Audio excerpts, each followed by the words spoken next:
So hi all, welcome to Sanatan strings YouTube channel. इस YouTube channel पे मैं भगवत गीता का सिंपल और हिंदी एक्सप्लेनेशन कर रहा हूँ।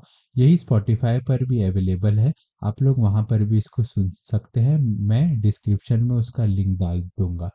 तो आप लोग को अगर ये इन्फॉर्मेटिव लग रहा है तो फिर आप लोग इस चैनल को सब्सक्राइब कर लेना। तो चलिए शुरुआत करते हैं। श्रीमद् भगवद गीता चैप्टर 3 श्लोक 38। धूमेनाव्रियते वह्निः यथा दर्शो मलेन च रथोऽम्लेनावृतो गर्भस्तथा तेनेतमावृतम्। जैसे धुएं से अग्नि और मैल से दर्पण ढका जाता है, और जैसे जेर से गर्भ ढका जाता है, ऐसे ही उस कामना के वजह से तुम्हारा ज्ञान और विवेक ढका हुआ है। तो भगवान कृष्ण यहाँ पे बोलते हैं कि जैसे धुएं के वजह से हमको आग दिखाई नहीं पड़ती कि आग आखिर लगी कहाँ है, तो आग कैसे ढक जाती है। और जैसे मैल के वजह से दर्पण जो मिरर रहता है, जो कांच रहता है, अगर उसमें बहुत धूल आ जाए तो हम अपने आप को देख नहीं पाते अगर हम शीशे के सामने खड़े रहे।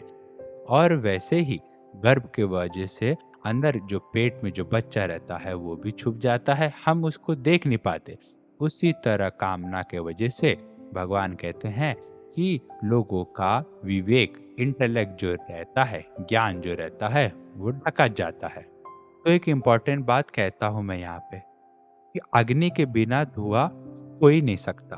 अगर धुआं आसपास है तो हम समझ जाते हैं कि अग्नि, फायर आसपास ही लगी है कहाँ पे। उसका हमें ज्ञान रहता है, भले हम देख ना पाए पर हमें महसूस होता है, हमें मालूम रहता है। वैसे ही अगर हम शीशे के सामने खड़े रहे, भले उसमें शीशे में कितनी भी धूल हो, हम अपने आप को भले ठीक से देख ना पाए पर हमें इस बात का ज्ञान, नॉलेज हो जाता है कि अच्छा ठीक है, धूल के वजह से हम शीशे में अपने आप को देख नहीं पा रहे हैं, धूल ने शीशे को ढक दिया है।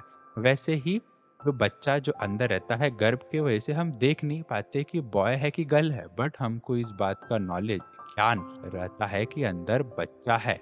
उसी प्रकार कामना की वजह से हमारा ज्ञान ढक जाता है, बट हमारे अंदर वो ज्ञान रहता है, हमें उसका आभास फील आता है कि ज्ञान है, बट कामना इतना पावरफुल है कि वो उस ज्ञान को ढक देता है।